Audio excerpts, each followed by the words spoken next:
Back to the Game 2 post-game press conference at the 2026 SEC Baseball Tournament. We're joined by the Vanderbilt Commodores, represented by head coach Tim Corbin, along with designated hitter Colin Barzy and pitcher Alex Kranzler. In a moment, Coach will give an opening statement, and then we'll take questions for the players only, please. Please wait for the microphone to get to you before asking questions. Coach, if you give us an opening statement. Yeah, well, it was a good win for our ball club, tough win. We knew what the challenge was on the mound for certain. And he was good, and he kept us down for halfway through the game. Obviously, sixth inning was a big breakthrough for us because he got 2 quick outs, and it just shows you how the game can change in an instant, and it did. We got some very good hitting, one right after another with Waite and Rigdon. I guess Gooden first. Logan got on with a walk, and then Gooden, and then Waite and Rigdon with 2 strikes, and then Bars. So we put a nice inning together, kind of broke through, and then added on with Rooster manufacturing a run by himself and Brody's big knock. But the difference was the ability to stop the game offensively for them, and that was Kranzler. Kranzler coming in and just doing a nice job of settling in, throwing strikes, and turning the momentum to our side. And we've talked about it during the course of the year, how oftentimes offense can get going because of a pitcher, and he certainly did that. So, it was a fun game because of the ABS. Good to play with that, but funner just because of the win. So, good for our boys. All right, questions for the players, please raise your hand. Wait to be called on. Start in the front row on the left. Colin, to score 8 runs as an offense with 1 double and 1 homer, what does that say about you guys and the way you guys play? Yeah, we're just manufacturing runs. Obviously, we hit the long ball a lot, but being able to score runs just from singles and short game is something that we also pride ourselves on. So, yes. In the center of the room. Alex, what was working for you today? And just having Reynolds behind the dish, like what were kind of the key components, either with your breaking pitches or what you utilized to work north to south, east to west of the strike zone? Always going east to west typically works better, but today it was just more just executing one pitch, whether it was the slider, cutter, fastball. Just kind of had confidence in all of it, and Reynolds did a good job, especially picking me up with the ABS earlier in the game. I think that also got us one later that inning through kind of similar cutter down there, and he picked me up there, and not having to worry about that as much because he was pretty much 100% back there with that, although other than the one in the ninth, which was kind of like a might as well do it. But no, he's been awesome back there all year, and he's been super tough for us, just being able to handle the load of the pitching staff and help us out. Second row on the left. Yeah, Alex, I'm Aria Gerson with the Tennessean. After a rough start to the season, you've been really good the last several weeks. Was there any adjustments that you made or anything that changed to you to kind of turn things around? There's always adjustments, whether things are going good or bad. I'd say the main thing is me and Brownie just, kept talking, and the big, difference maker was just stop focusing or worrying about stuff in the past, future, just kind of be where you are and kind of just use that. We got a kind of ongoing joke right now is like, even if I mentioned going out to eat the night before, he'll kind of get on me and say that's the past. So just trying to stay as present as possible has been the big one. On the right side, third row. Yeah, for both Colin and Alex, you guys have been here and had success in Hoover before. It seems like the last few years, Vinny, I think, has won 11 of the last 13 here. Why do you think that is? Why do you think the team plays so well here? It's so fun to just be here, be with the team. It's the end of the season, and we obviously really pride ourselves on taking the SEC tournament super seriously, so we're always giving our best foot here. And like I said, it's just fun to be here, to play at this field. It's just a great experience, and we all just are grateful for it, and it shows when we play. Yeah, kind of to second that, it's pretty much been the most fun week of the year, all 3 years now. You're still playing the same game, though. It's the same thing, so just trying to keep or stay level-headed, play consistently. That's just our biggest thing. Last one for the players on the left. Colin, it's been a weird year for you with the injury and everything. Could you just take us through how it's been for you and how you feel now? Yeah, I'm getting back, and I'm grateful for our training staff and everyone that's helped me get to this point. There's been ups and downs for sure, obviously with my shoulder, but just doing everything I can to get back and be full health so I can help my team out. All right, Colin and Alex, thanks for your time today. Good luck again tomorrow.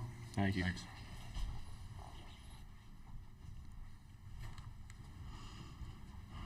All right, if there are questions for Coach, we'll start on the second row on the right side. Coach, you mentioned it was fun with the ABS. How do you feel like the implementation and execution of that, the first day of the tournament has been with the ABS?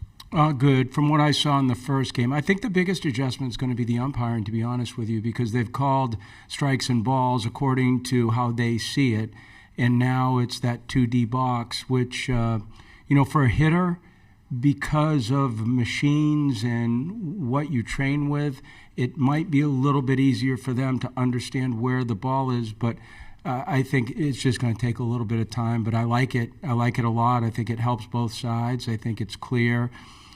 Anything that takes the emotion out of a game from a call is a good thing for baseball. And I'm not concerned with the time element whatsoever. We got to do a job on picks. That's probably what we got to do. We got to get rid of that.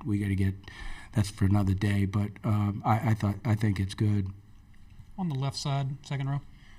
You moved Brody Johnston to the leadoff spot today, and he had 3 RBIs. What prompted you to make that change, and what did you see from him responding to that change as well? We wanted to shake things up for him and also put him at the top where he's done pretty good damage against right-handed pitching. And he's pretty good with not people on as well. He is with people on, but he's done a good job of getting on base to start things. So we just felt like it was the right move, and other than that, it kind of flipped the same. It just moved Riker to the 6, but we thought it was a good move for the team. On the right side, third row. Yeah. Tim, you talked the other day about not wanting guys to feel the pressure of what's at stake this week.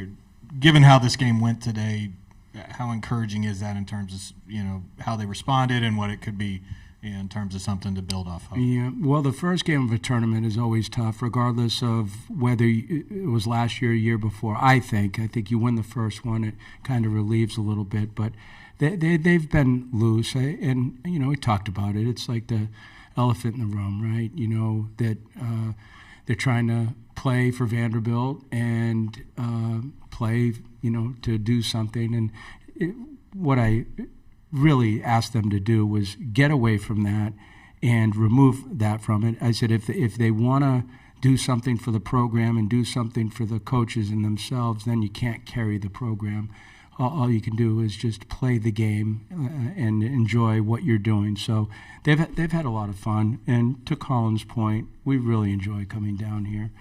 I mean, this is a tremendous event. There's nothing like it. And going back to 2003, it finds so much fulfillment in coming down here and playing in front of people and they care. They spend a lot of money. They make the kids feel special.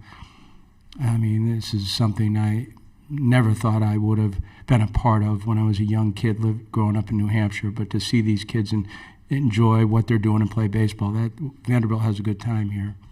On the front row on the left.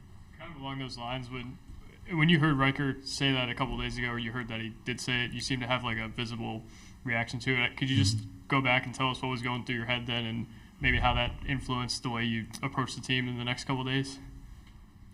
Well, I approached the team differently even before he said that. I think when he did say that, it made me, I don't know. It's like almost like a parent where you're thinking you're applying too much pressure to your kids, and I didn't want him to feel that, or the team. So I just didn't want them to feel that way. But we talked about it, and hopefully you can relieve some of that to some degree. But I think they're in a pretty good place right now. It's easy to say after a win, but I do. I think the conversations and when Jelkin was going through the lineup, I thought it was very positive. The kids were good. I felt like that game we were going to come back at some point in time. I didn't know if we'd put up a 4 spot, but in order to do that, you have to have pretty good energy in the dugout. If you don't have energy in the dugout, you're not making a comeback like that with 2 outs. Second row on the left. Yeah, on the topic of ABS, what was the strategy that you employed in when to challenge and when to, allow your players to challenge? Yeah, we talked about it at length yesterday and again today. We just talked about scenarios that you could challenge. I think it's more instinctual. I think you know when the game is in the balance where a pitch could potentially make a difference, and you know when it's not. So you just have to be wise. I trust these guys. They're smart. And the guy behind the plate is very good at what he does. He's very intelligent. He's a military kid. So I feel like if he makes a choice, I'd ride with him every day. So, we just talked about the defensive side of things with the catcher and the pitcher. And the hitter was more about the timing of it and the guys on base and that type of thing. On the right side, toward the back. Hey, Tim, two-part question on Alex. I feel like his fastball has ticked to 96. I feel like he was sitting maybe 92, 93 earlier in years. First of all, is that correct? And second, what have you guys been able to do to just flip a switch with him? Because he just looks like a completely different guy the last few weeks. I think you're right. I think the velocity is certainly up. He also is there's movement to his ball and cutter. But I think he slowed himself down. I think that's the thing. I believe his rhythm to how he pitches is it looks easier. It doesn't look as forced. It doesn't look as much grunt work. It's letting the ball do the work. And he's a very hard worker, so he demands a lot out of himself. I think he's let himself go in some ways. So he's throwing more strikes. There's no doubt about that. His strike percentage is elevated in the last 3 weeks. Center of the room. Coach, what does it mean, to see what you guys did in the bottom of the 6th inning, seeing Rig didn't have quality at-bats, and then later in the bottom of the 8th, Johnston going yard. How do you feel like that's a big component of your offense heading into tomorrow against Florida alongside saving up your bullpen? We played offense like that this past weekend against South Carolina. We did not hit the long ball. There were a lot of singles and then a lot of two-strike balls, and I thought that was kind of the case with that. They really bared down and had good at-bats because it looked like Riker was out of his at-bat and he poked it through the hole. It looked like Rigdon was out of the at-bat, he poked it through the hole. Barzy jumped on a ball after a timeout with Esposito, poked it through the hole. So I just thought they were courageous, tough at-bats, and a little bit of fighting. It wasn't pretty, but there were well-hit balls, and there was a commitment to what they were doing. I think that matters most. All right, last one for Coach on the right. Forbes, this is the time of year where everybody talks about RPI. Yeah. Last year, your RPI helped you. This year, it's not. What's your view of that as a tool being used to select a field? Well, I think it's a tool. I think it's for scheduling, mathematics, it's a tool, but I don't think it's the whole tool. I think common sense prevails. When you look at a bucket of work, I think you look at a team from start to finish, what they've done. I know we start off 13-12, and now we're 20-12 in the last half. We played on the road a little bit more. We scheduled in tournaments tough, and we didn't get off to a good start. We've had our challenges, obviously, with health, and we've overcome them to some degree. It hasn't been easy at all. Barzy's your starting catcher. He's not playing, and Corbin Reynolds, a freshman who I didn't think would play at all this year, is 30 for 30 in the SEC, 31 for 31 counting today. So, I think we're a pretty damn good team. We're judged by the best conference and the best teams in college baseball, but there's also a lot of precedence for a team that's 14-16. But, obviously, sitting in this seat, it's not about talk, it's about doing. But at the same time, I don't think the RPI is just the one indicator. It may speak to what you have done, but it doesn't speak to how you've done it and the body of work that exists with what we've done. Our margins have been small in some of the series we lost, whether it's Oklahoma or Texas. But we've played pretty good baseball down this stretch, and that's usually the committee takes that into effect in terms of where a team is moving, and our trajectory has been pretty good. All right, Coach, thank you for your time today. Good luck again tomorrow. Thank you.